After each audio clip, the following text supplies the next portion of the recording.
আসসালামু আলাইকুম, আমি সুমাইয়া শিরিন হুমায়রা, বঙ্গবন্ধু শেখ মুজিব মেডিকেল কলেজের ফাইনাল ইয়ার এমবিবিএস একজন পরীক্ষার্থী। ভিলেজ নিউট্রিশনের আজকের স্বাস্থ্য বিষয়ক পর্বে আপনাদের সকলকে স্বাগত। গ্লুটেন মুক্ত ডায়েটের সুবিধা অসুবিধা নিয়ে আমরা আজকের ভিডিওর পর্বটি সাজিয়েছি। বর্তমানে দেখা যায় যে যখনই আমরা বাজারে কোনো খাবার কিনতে যাই, বিশেষ করে যেগুলো প্রসেস ফুড বা যেগুলো প্যাকেটজাত দ্রব্য থাকে, তো ওই খাবারগুলোতে আমরা প্রায়শই একটা সেন্টেন্স খেয়াল করলে দেখবো যে লেখা খাবারটায় গ্লুটেন ফ্রি ফুড বা this food doesn't contain any type of gluten. Gluten বিষয়টা কি অ্যাকচুয়ালি, বা গ্লুটেন বলতে আমরা কি বুঝি? গ্লুটেন হচ্ছে একটি প্রোটিন। তো যে সমস্ত খাবারে বা যে ডায়েটে এই গ্লুটেন ফ্রি খাবারগুলো থাকতেছে, ওই ডায়েটটাকে আমরা বলি হচ্ছে গ্লুটেন ফ্রি ডায়েট। গ্লুটেন যুক্ত খাবার কোনগুলো? বিশেষ করে যে হোল গ্রেইনস, রিজিউমস বা হচ্ছে যে প্রোটিন, আমরা উদ্ভিজ্জ প্রোটিন যে খাবারগুলো খেয়ে থাকি, ওগুলো মূলত হচ্ছে গ্লুটেন সমৃদ্ধ থাকে। এখন কিছু কিছু খাবারের ডায়েটে বা কিছু কিছু খাবার নেওয়ার সময় কিন্তু আমরা বলি যে না, এই ধরনের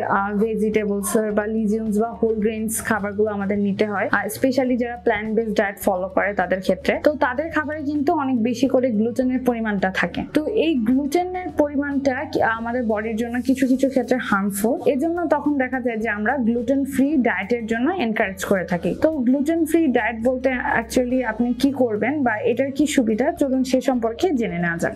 গ্লুটেন এক শ্রেণীর ডিজিজ আক্রান্ত যারা রয়েছেন তাদের জন্য কিন্তু গ্লুটেন ফ্রি ডায়েটের ইম্পর্টেন্সটা বেশি থাকে। যেমন গ্লুটেনের অ্যাকচুয়ালি কি করতেছে, এটা আমাদের অন্ত্রে কিন্তু ইনফ্লামেশনের হারটা বাড়িয়ে দিচ্ছে। সুতরাং যাদের অলরেডি রিকগনাইজড বা হচ্ছে ডায়াগনোসড সিলিয়াক ডিজিজ রয়েছে, তাদের ক্ষেত্রে কিন্তু গ্লুটেনটা টোটালি প্রোহিবিটেড। সো কেউ যদি অনেকদিন ধরে সিলিয়াক ডিজিজে ভুগেন এবং সে যদি প্ল্যান্ট বেসড ডায়েটের দিকে যেতে চান বা হোল গ্রেইনস ফুডের দিকে বেশি ঝুঁকে থাকেন, সেক্ষেত্রে কিন্তু এই গ্লুটেন আপনার বডিতে ইনফ্লামেশনের পরিমাণটা বাড়িয়ে দেবে এবং আপনার কিন্তু অস্বস্তি বেশি হবে। সেক্ষেত্রে আপনার অ্যাবডোমিনাল পেইন, অর্থাৎ আপনার পেটে পীড়া হতে পারে, ব্লটিং এর সমস্যা হতে পারে, ডায়রিয়ার সমস্যা হতে পারে। এই ধরনের সমস্যা কিন্তু মেডিসিন নেওয়ার পরও দেখা যাচ্ছে যে উত্তরোত্তর বাড়তে পারে। অর্থাৎ মেডিকেশনের যদি আপনি 100% বেনিফিশিয়াল ইফেক্ট চান, সেক্ষেত্রে কিন্তু আপনার ডায়েটে এই যে গ্লুটেন নামক যে প্রোটিনটা রয়েছে, এটাকে কিন্তু এক্সক্লুড করতে হবে। অর্থাৎ গ্লুটেন ফ্রি ডায়েটে আপনাকে অভ্যস্ত হতে হবে। সিলিয়াক ডিজিজের পাশাপাশি যাদের গ্লুটেন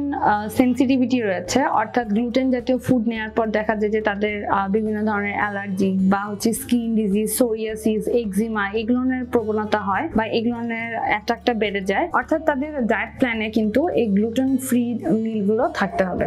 গ্লুটেন সেনসিটিভিটির পাশাপাশি অনেকে দেখা যায় স্পেসিফিকলি হুইট অ্যালার্জি থাকে, অর্থাৎ হোল গ্রেইন যে খাবারগুলো আমরা খাই, গম, বার্লি, আটা, এই ধরনের খাবার থেকেও কিন্তু বা এই ধরনের খাবারে যখন গ্লুটেনের পরিমাণটা বেশি থাকে, সেই খাবারগুলো থেকেও কিন্তু অনেকের অ্যালার্জিক রিঅ্যাকশন হতে পারে। সেক্ষেত্রে আমাদের বডিতে বিভিন্ন ধরনের হাইভস বা হচ্ছে আমাদের ব্রিদিং প্রবলেম হতে পারে। অর্থাৎ অ্যালার্জিক রিঅ্যাকশনের জন্য বডিতে যে ধরনের সিমটমস প্রডিউস হয়, রোগে আক্রান্ত হওয়ার প্রবণতাটাও বেশি থাকে। তাহলে অ্যাজ এ হোল কি বোঝা গেল যে গ্লুটেন ফ্রি ডায়েটটা ওই সকল রোগীদের জন্য বা ওই সকল পার্সনদের জন্য বেশি হেল্পফুল যাদের সিলিয়াক ডিজিজ রয়েছে বা স্মল ইন্টেস্টাইন, অর্থাৎ আমাদের অন্ত্রের কোনো রোগ রয়েছে বা সমস্যা রয়েছে, অনেকদিন ধরে পেটের পীড়া হচ্ছে, ডায়রিয়া হচ্ছে, বা দেখা যাচ্ছে যাদের গ্লুটেন সেনসিটিভিটি রয়েছে, অর্থাৎ আমাদের বডিতে যদি সোরিয়াসিস, এক্সিমার মতো বিভিন্ন ধরনের স্কিন ডিজিজ, স্কিন র্যাশ হয়, সেক্ষেত্রে, অথবা যাদের স্পেসিফিকলি গ্লুটেন রিলেটেড হুইট গুলো খেলে যদি অ্যালার্জিক রিঅ্যাকশন হয়, ওই সকল মানুষদের জন্য হচ্ছে গ্লুটেন ফ্রি ডায়েটটা খুবই কার্যকর। অর্থাৎ একটা স্পেসিফিক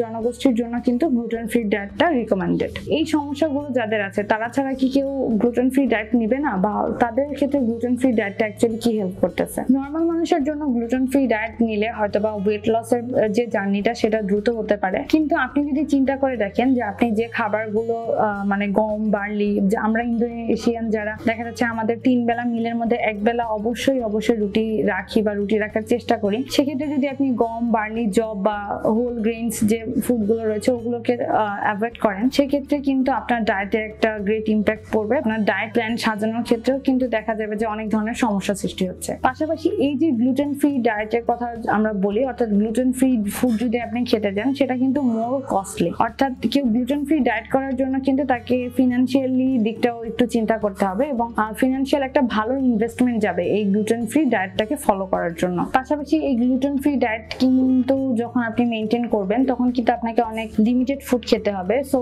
যদি কেউ অনেক বেশি হাইলি অ্যাপেটাইট থাকে বা হচ্ছে খাবারের প্রতি খুব ফুডহলিক হয়ে থাকে, সেক্ষেত্রে কিন্তু এই লিমিটেড ফুড হ্যাবিটটা আপনাকে মেন্টালি ওইটা প্যারা দিবে। আর তাই গ্লুটেন ফ্রি ডায়েটের ক্ষেত্রে কিন্তু আপনাকে ফিজিক্যালি, মেন্টালি এবং ফিনান্সিয়ালি সব দিক থেকেই অনেক ফিট হতে হবে। গ্লুটেন ফ্রি ডায়েটের জন্য আমরা তখনই আপনাদের বলে থাকি, বা গ্লুটেন ফ্রি ডায়েট আমরা ওই সমস্ত রোগীদেরই প্রেসক্রাইব করে থাকি যারা মেডিকেশনের 100% বেনিফিটস পাচ্ছেন না, বা বিভিন্ন ধরনের পেটের সমস্যার কারণে দেখা যাচ্ছে যে খাবার একটা গ্রেট ইস্যু হয়ে দাঁড়ায়। সো যে কোনো ধরনের gluten free diet completely follow করার আগে অবশ্যই আপনি একজন পুষ্টিবিদ অথবা আপনার যে ডক্টরের আন্ডারে রয়েছেন সেই ডক্টরের সাথে কনসাল্ট করে দেন আপনি গ্লুটেন ফ্রি ডায়েটের জন্য প্রিপেয়ার হবেন। গ্লুটেন ফ্রি ডায়েট একজন নর্মাল মানুষও করতে পারে, তবে সেক্ষেত্রে এটা বেশ কিছুদিন কন্টিনিউ না করাই বেটার বলে বলবো।